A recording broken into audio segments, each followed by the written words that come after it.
Hi, friends. Welcome to Peace is Here, the series exploring the architects of enough. Today we focus on the theme of repair and resistance as we dive into the life and wisdom of Fred Rogers. Architect of enough. Fred Rogers lived a life of radical gentleness. In a noisy world, he chose calm. In a distracted one, he chose to care. Fred McFeely Rogers was born in 1928 in Pennsylvania. He is best known as the creator and host of Mr. Rogers' Neighborhood, which aired nationally from 1968 to 2001. Rogers studied music and theology and was ordained in 1963, with his ministry oriented toward children and their emotional lives. He evolved into the gentle, direct on-screen presence that millions came to know as Mr. Rogers. One signature detail of his show, Rogers wore the same outfit each time, a cardigan, sweater, and sneakers, symbolic of comfort, routine, and emotional safety. The ritual of changing into this outfit on screen became a quiet signal to children that they were entering a space of care and calm. A defining moment. In 1969, Rogers testified before a Senate subcommittee to defend federal funding for public television. In that testimony, he spoke of giving an expression of care every day to children and helping them feel their feelings are valid. If you'd like to learn more, The Good Neighbor, The Life and Work of Fred Rogers is an extensive biography that illuminates his inward life and public legacy. The Enough Reflection. Speak as you wish others would listen. Rogers often spoke in clear, calm, undramatic tones, never patronizing nor simple-minded. He believed language matters deeply.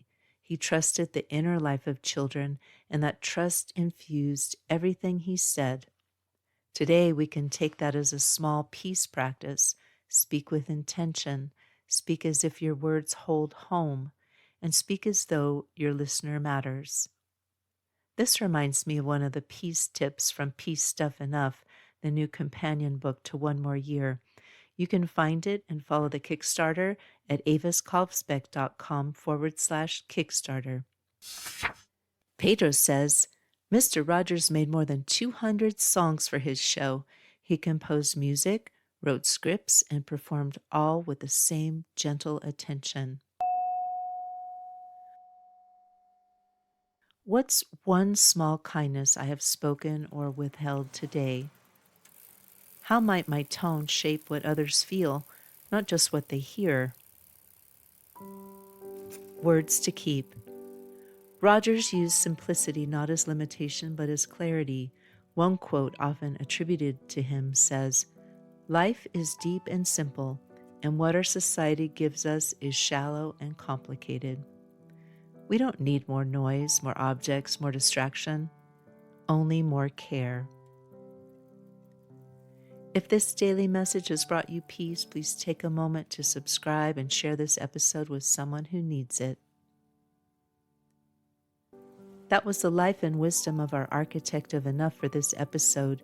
If their story has inspired you to seek your own path to less consumption and more contentment, then please step off the treadmill with me.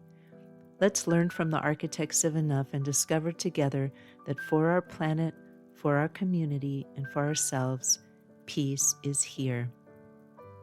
To follow my work, including the new book, Peace Stuff Enough, the entire Pedro the Water Dog Saves the Planet series, and the podcast archive, visit aviskalvsbeck.com. That's also where you can find the link to my current Kickstarter.